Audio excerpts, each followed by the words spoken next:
Okay okay okay okay okay good evening everyone, welcome to another session of free learning classes. तो हमने 10th का syllabus start कर लिया था and 2 days class नहीं हो पाए, इट्स ओके। समटाइम्स मतलब एग्ज़ाम का टाइम भी है, मतलब पहले भी बोला था कि नहीं, जो जेई एग्ज़ाम भी आ रहा है ना 6 अप्रैल से स्टार्ट हो रहा है, सो इसीलिए ऑफलाइन क्लासेस ज़्यादा हो रहा है, इसीलिए थोड़ा बहुत मतलब हिचकिचाहट ये आ रहा है, बट नहीं होगा आगे। मतलब ये एक दिन 2 दिन ऐसे, मतलब प्रीवियसली जैसे 7 दिन 8 दिन या 10 डेज ऐसे गैप होता था, अभी नहीं होगा, वो नहीं होगा। एक दिन हो जाएगा, नहीं तो 2 दिन एटलीस्ट, मतलब एट बेस्ट, मतलब एट मैक्सिमम, ठीक है ना, तो उससे ज़्यादा नहीं होगा, ठीक है।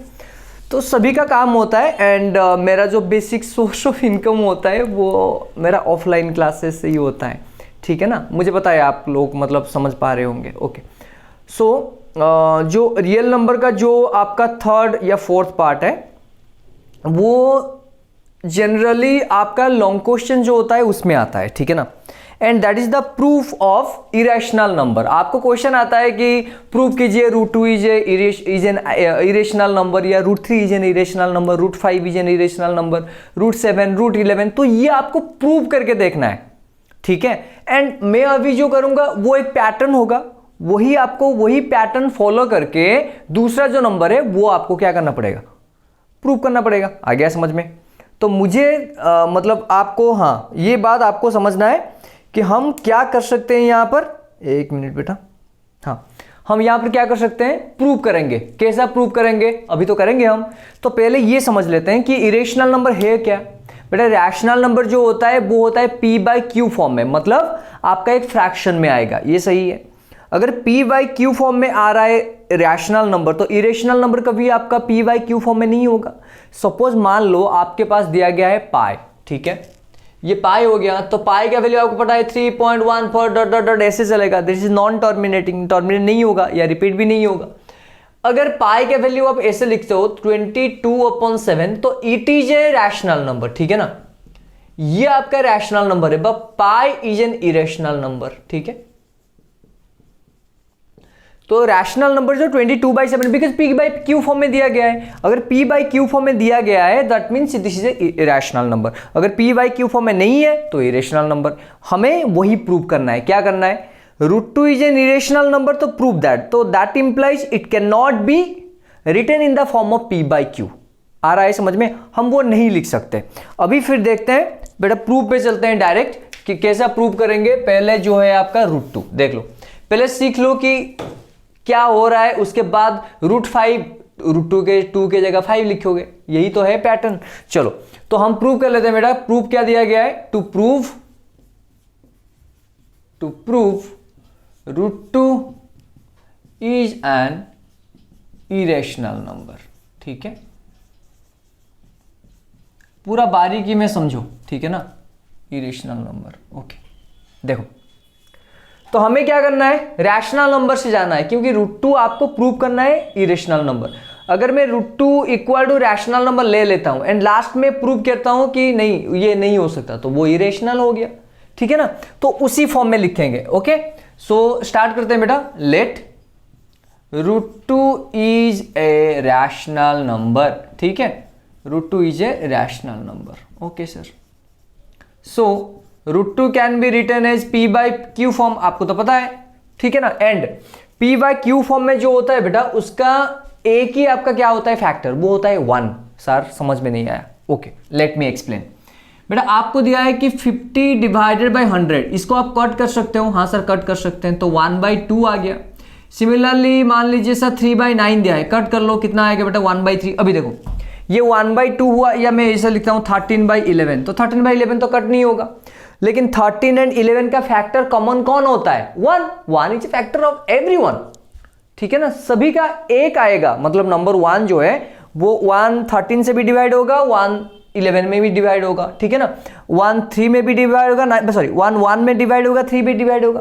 तो आपको जो भी फ्रैक्शन लिखना है वो उसके बाद कट नहीं हो सकता, मतलब 1 के अतिरिक्त उसके पास दूसरा कोई फैक्टर नहीं होगा, ठीक है। आ गया समझ में? ये कट करके मैं नहीं लिखा, मतलब 3/9 में एक फैक्टर दूसरा भी है, कौन है, 3 है, लेकिन 13/11 में नहीं है। 50/100 में फैक्टर कौन कौन है सर? 2 है, कट जाएगा। 5 में भी कट जाएगा, आ रहा है समझ में? लेकिन आपका 1/3 में नहीं कटेगा, ये 13/11 में नहीं कटेगा, सिर्फ आपका 1 ही होगा। तो यहां पर वही लिखेंगे, तो √2 equal to P/Q। Here P and Q क्या है बोल दो बेटा, P एंड Q क्या होता है? अरे P एंड Q क्या होगा? तो P एंड Q इंटीजर होगा obviously. Here P and Q आर integers, P and Q are integers which have no common factor, ठीक है, other than 1, ठीक है। And Q should not be equal to 0। आ गया समझ में? सर आपने Q is not equal to 0 क्यों लिखे? बेटा लिखा इसीलिए क्योंकि Q का वैल्यू अगर 0 बन जाता है तो P/0 कितना होगा बोल दो? P/0 कितना होगा बेटा? बेटा इन्फिनिटी होगा, नॉट डिफाइंड होगा। इसीलिए P/Q का जो आपका कॉमन फैक्टर है वो 1 ही है, एंड उसके बाद Q का वैल्यू 0 नहीं है। ये बात समझ में आ गया? चलिए फिर इसको बेटा क्या करते हैं, अभी स्क्वायर कर लेते हैं। देखो क्रॉस कर लो, तो √2 इंटू Q इक्वल टू बेटा P बन गया, तो स्क्वायर कर लो। तो दोनों साइड में अगर स्क्वायर करोगे बेटा तो ये बन जाएगा 2Q² इक्वल टू P²। देख लो। अच्छा यहां पर बेटा देखो 2Q² में 2 मल्टीप्लाई होके हुआ है। सो यहां का मतलब ये हुआ सर, दैट इंप्लाइज मैं ऐसे लिख सकता हूं 2 डिवाइड्स, देख लो आराम से, 2 डिवाइड्स 2Q²। नहीं आया समझ में बेटा? 2Q² 2 से डिवाइड होगा कि नहीं? हाँ सर होगा, बिकॉज 2 मल्टीप्लीकेशन फॉर्म में है। आगे समझ में? मतलब यहां पर 2Q², 2 इंटू 9 डिवाइडेड बाई 2, तो 2 कैंसिल होकर 9 आ जाएगा ना, तो 2 इसको डिवाइड करेगा, ऑब्वियसली डिवाइड करेगा, तो इसीलिए मैंने लिखा। तो 2 डिवाइड्स करता है 2Q², so that implies 2Q² की जगह क्या लिख सकता हूं मैं? P²। तो 2 डिवाइड्स, ठीक है, P²। अच्छा अगर 2 बेटा P² को डिवाइड कर रहा है तो ऑब्वियसली 2 डिवाइड्स P। नहीं आया समझ में सर? कर लेता हूं। देखो अगर 2 बेटा 10² को डिवाइड कर रहा है तो 2 डिवाइड्स 10 की नहीं? हाँ सर, प्राइम फैक्टर जो होता है बेटा वो स्क्वायर को डिवाइड करता है। आ गया समझ में? मतलब मान लो बेटा P एक प्राइम नंबर है, एंड P एक प्राइम नंबर है, A is a positive integer है, तो P अगर A² से डिवाइड होता है तो P A को भी डिवाइड करेगा। आ गया समझ में? 2 अगर 10² में डिवाइड हो रहा है 100 होगा ना, 2 में डिवाइड हो जाएगा, तो 2 किस में डिवाइड होगा? 10 में डिवाइड होगा, तो इसीलिए मैंने यहां पर लिखा। देखो तो 2 डिवाइड्स P², तो 2 डिवाइड्स P। आ गया समझ में? अगर बेटा 2 डिवाइड कर रहा है P को, मतलब P को आप 2 में डिवाइड कर सकते हो, ठीक है। तो इसका मतलब ये मैं ऐसे लिख सकता हूं P इक्वल टू 2 टाइम्स कुछ भी, R इज एन इंटीजर। नहीं आया समझ में? R तो एक इंटीजर हो सकता है ना। देखो बेटा 2 डिवाइड कर रहा है किसको सर? 2 डिवाइड कर रहा है P को, so that implies 2 divides P, मतलब आपका P इक्वल टू 2 टाइम्स कुछ भी लिख सकते हो, एक मतलब कुछ भी कांस्टेंट ले लो। आ गया कि नहीं? नहीं आया समझ में? अरे बेटा 2 डिवाइड कर रहा है P को, तो 2 divides 3, let's say, sorry 2 divides 3 कैसे होगा? 2 डिवाइड्स 10, सो इसका मतलब ये हुआ 2 इक्वल टू, आप लिख सकते हो 2 डिवाइड करने पर ये कितना होगा? 2 इंटू 5, यही तो लिखा मैंने। 2 डिवाइड कर रहा है ना, तो इसीलिए तो यहां पर 10 अगर डिवाइड हो रहा है 2 में तो 2 इंटू 5 में हो जाएगा यहां पर। आ गया समझ में? तो दैट इंप्लाइज, अभी देखो बेटा P इक्वल क्या आ गया? 2R। क्यों आया मैंने समझाया आपको। बेटा 2 अगर P को डिवाइड कर रहा है तो 2 में से कुछ तो मल्टीप्लाई करने पर P आएगा ना। आगे समझ में? 2 अगर डिवाइड कर रहा है 10 को, तो 2 में से कितने मल्टीप्लाई करने पर 10 आएगा? 5। इसीलिए 2 अगर P में डिवाइड हो रहा है, सॉरी 2 अगर डिवाइड कर रहा है P को, so that implies P equal to 2 times कुछ तो होगा। आगे समझ में? तो 2R मैंने लिख दिया। अभी ये काम करते हैं बेटा, ये इक्वेशन 1 दे दो तो पुट कर लो, by putting P in equation 1, ठीक है। बता दो कितना हुआ? 2Q² इक्वल टू P के जगह से लिखेंगे हम 2R²। मैंने कहा perfect, no problem. So that is equal to 2Q² equal बेटा यहां पर बन जाएगा आपका, लेट्स से कितना बनेगा? 4R²। सही है ना? देख लो होगा कि नहीं? आ गया? चलो ठीक है। तो 2q² इक्वल टू 4r² बन गया सर। मैंने कहा ठीक, आप भी कहा ठीक। ओके, यहां पर करते हैं इस तरफ, देखो तो बेटा 2q² डिवाइड हो गया आपका r² को। अभी बेटा ये 2 फुचुक फुचुक कैंसल्ड आउट, तो यहां पर बन जाएगा आपका, यहां पर कट कर लो, ये 2 कैंसिल हो गया, तो यहां पर बन जाएगा sir q² equal to 2r²। देख लो बेटा सही है, अरे सही है कि नहीं? हाँ सर सही है। अभी देखो बेटा 2 किसको डिवाइड कर रहा है, देखो दैट इंप्लाइज 2 डिवाइड्स 2r²। अरे नहीं आया, इसी तरह तो है, इसमें 2 मल्टीप्लाई हुआ है तो 2 तो ऑब्वियसली डिवाइड हो जाएगा, तो 2 divides 2r², so that implies 2 divides 2r² की जगह क्या लिख सकते हो, q²। अगर 2 डिवाइड कर रहा है q² को, तो 2 डिवाइड ऑब्वियसली किसको बेटा, q। अच्छा सर 2p भी डिवाइड हो रहा है, 2 में q भी डिवाइड हो रहा है, मतलब 2 डिवाइड्स q, 2 डिवाइड्स p, तो 2pq का कॉमन फैक्टर आ गया ना। सो दैट इंप्लाइज ये मान लो बेटा इक्वेशन 2 एंड ये मान लो बेटा इक्वेशन 3। तो from equation 2 and 3 we found that ठीक है 2 is a common factor of p and q। लेकिन यहां पर आपने लिया था जो p and q का कॉमन फैक्टर ओनली क्या है, 1 है, बट यहां पर बेटा देखो 2 आ गया यहां पर, तो ये कॉन्ट्राडिक्ट हो गया, मतलब ये सही नहीं हो रहा है। अगर आता तो यही आता, नहीं आ रहा है मतलब ये नहीं है। आगे समझ में? तो from equation 2 and 3 we found that 2 is a common factor of p and q which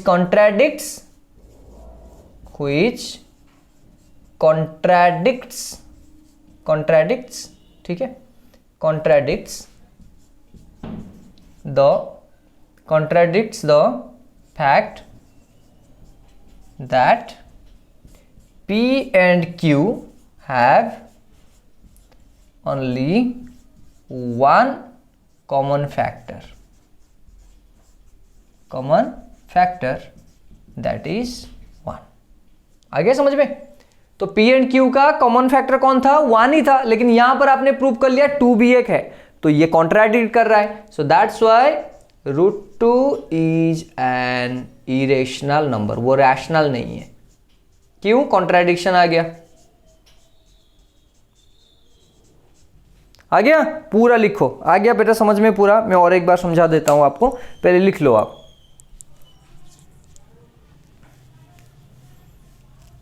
ये लॉन्ग क्वेश्चन आता है बेटा पूरा, ये लॉन्ग क्वेश्चन आता है। और एक बार समझाऊं? देखो √2 इज एन इरेशनल नंबर दिया है आपको प्रूव करने के लिए, तो आपको क्या करना है, उल्टा जाना है। मान लो ये रैशनल नंबर है, रैशनल नंबर मतलब p/q फॉर्म में आप कर सकते हो। अगर p/q फॉर्म में आ गया, p एंड q का कॉमन फैक्टर कुछ भी नहीं है एक के व्यतीत, ठीक है।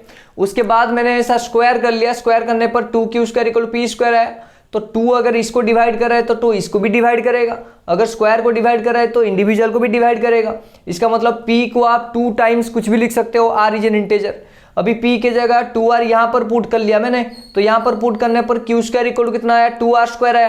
तो यहां पर 2 डिवाइड कर रहा है 2r² को, तो 2 डिवाइड करेगा q² को, 2 डिवाइड करेगा q को, तो यहां पर 2 q को डिवाइड कर रहा है, 2 यहां पर p को डिवाइड कर रहा है। तो दोनों में अंतर क्या है, अंतर कुछ नहीं है। यहां पर जो सेम है वो है 2 इज ए फैक्टर, लेकिन यहां पर आपने लिया था 1 इज ए फैक्टर, तो यहां पर और भी निकल गया 2 इज ए फैक्टर, तो ये तो कॉन्ट्राडिक्शन हो गया। यहां पर आप एक फैक्टर चूज किए थे, लेकिन आंसर में आ रहा है 2 फैक्टर हो गया, 2 हो गया, दूसरा वाला 1 था। आ गया समझ में? वेरी गुड, पता है मुझे आ गया। चलो लिख लो क्विक।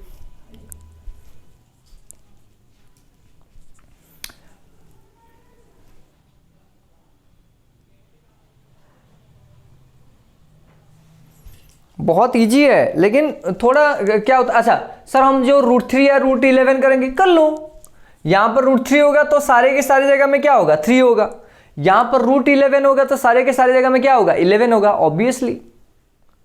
आ गया समझ में? ओके बेटा पॉज करके नहीं तो लिख दो, मैं दूसरा क्वेश्चन कर लेता हूं, ठीक है। मिटा दूं ये? ओके सर मिटा दीजिए। हो गया ना, ये पॉज कर लो। ओके, वही सेम करेंगे लेकिन थोड़ा थोड़ा डिफरेंट डिफरेंट क्वेश्चंस करेंगे, ठीक है।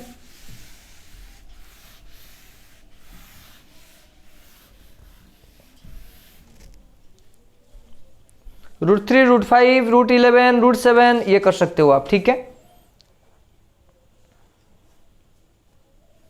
अभी हम अलग करेंगे ना, ओके सर, अलग करेंगे। Okay, prove that 2 + √3 is an irrational number. 2 + √3 is an irrational number. चलिए, यहां पर आपको p/q फॉर्म में देखो, इजीएस्ट प्रोसेस क्या होता है, तो let 2 + √3 is a rational number. Sir as usual मैंने कहा हाँ ठीक, no problem, is a irrational number, ठीक है, रैशनल नंबर। इसका मतलब ये हुआ 2 + √3 इक्वल बेटा कितना बन गया, p/q। आगे समझ में? ओके, नाउ तो 2 इक्वल सॉरी √3 इक्वल टू क्या बनेगा, तो √3 इक्वल बनेगा sir p/q - 2। So that implies √3 equal बनेगा sir p - 2q divide by क्या बन गया, q। सर देख लो, आ गया। ओके, सो यहां पर ये एक चीज ये हुआ sir, p and q are integers. मैंने कहा ठीक, आप भी कहा ठीक, no problem. p and q are integers, so p - 2q divide by q भी क्या बनेगा, ऑब्वियसली इंटीजर बनेगा। इंटीजर 2, 3, 4, 5, 6, 7 जो भी लेना है ले लो, इज एन इंटीजर, ठीक है। बट √3 क्या है, √3 is an irrational number, irrational number, ठीक है। पर √3 इज एन इरेशनल नंबर। बेटा आ गया समझ में? तो हमारा जो एजम्पशन था ये वाला वो गलत हो गया, ठीक है ना। √3 irrational number, so p - 2q/q contradicts the fact of being integer, ठीक है। So this is an irrational number. आ गया आपको? अगर बेटा क्या है पता है, सिंपल √3, √5, √11, √7 ये देने पर आप कर सकते हो डायरेक्ट, सॉरी डायरेक्ट नहीं, थोड़ा मतलब उसका लेंथी प्रोसेस है। लेकिन अगर कुछ आर करके दिया हुआ है ना, तो आप क्या करोगे, एक √2 जो होता है रूट के अंदर जो होगा, जिसको आप डिवाइड नहीं कर सकते, आपको बताया इरेशनल नंबर, तो उसको हमेशा लेफ्ट साइड में रखो या राइट साइड में, एक साइड कर लो। सर मान लीजिए हमारे पास दिया गया है ये कर लो, मैं क्वेश्चन करता हूं तो आपको पता चल जाएगा। देखो ये पॉज करके लिख लो क्विक। चलिए नेक्स्ट क्वेश्चन करते हैं, इसको बेटा ए बना देते हैं, ठीक है ना। √2 + √3 इज एन इरेशनल नंबर, बेटा सेम ही होगा। चलिए एक प्रोसेस करते हैं, सॉरी ठीक है। लेट √2 + √3 इक्वल टू बेटा p/q। आ गया, मैं डायरेक्ट कर लेता हूं, ठीक है। ओके सर, नाउ मैंने कहा था आपको एक को साइड में रखो और एक को ले जाओ, मतलब एक साइड में एक आपका इरेशनल नंबर रखना है, ठीक है। किसी को भी रख सकते हो आप, यहां पर √3 रख सकते हो, नहीं तो आप √2 भी रख सकते हो, नो इशू। सर जो भी रखना है रखो, मैंने कहा ठीक है √2 रख देता हूं। तो ये p/q माइनस क्या बन गया बेटा, √3। अभी स्क्वायर ले लो, बताओ 2 का स्क्वायर कितना होगा बेटा, √2 का 2। यहां पर a square -2 × a × b plus और बेटा यहां पर हो गया √3 का स्क्वायर, सो ये बन गया 2 that is equal to p²/q² minus ये बन गया बेटा 2 √3 p/q प्लस ये बन गया 3। आ गया समझ में? अभी 3 को इस तरफ ले आओ, तो 2 - 3 इक्वल टू ये बन गया p²/q² minus 2 √3 p/q। So that implies ये बन गया सर -1। आ गया समझ में? Okay sir, -1 equal to p²/q² minus of 2 √3 p/q। एक काम करते हैं सर, इसको इस तरफ ले आओ, मैंने कहा ठीक।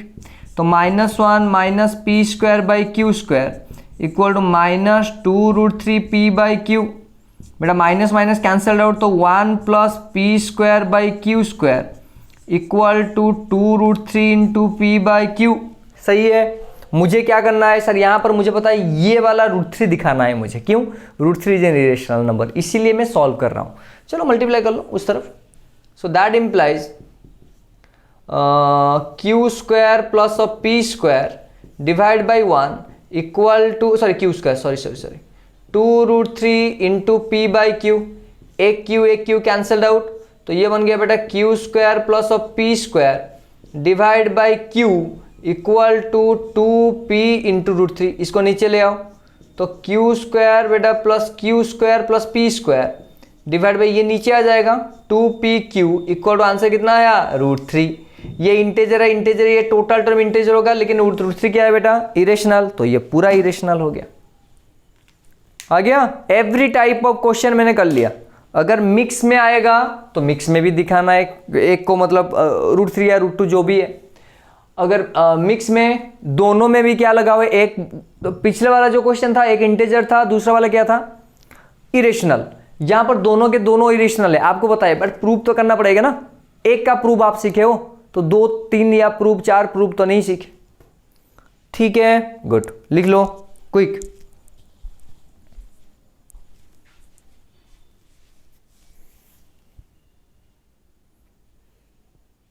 पूरा आ गया। तो आपके एनसीईआरटी के बुक में बेटा जितने भी क्वेश्चन है वो कर लेना। एंड नेक्स्ट और 1 घंटा लगेगा, हाफ एन आवर का, तो हम वर्ड क्वेश्चन भी सॉल्व कर लेंगे। उसके बाद जो डेसिमल एक्सप्रेशन होता है ना, किसी में एंड होगा या किसी में एंड नहीं होगा, वो हम करेंगे। देन सॉल्व, खत्म रियल नंबर। ठीक है, फिर कल मिलते हैं। Till then be happy, keep smiling. Good night बेटा।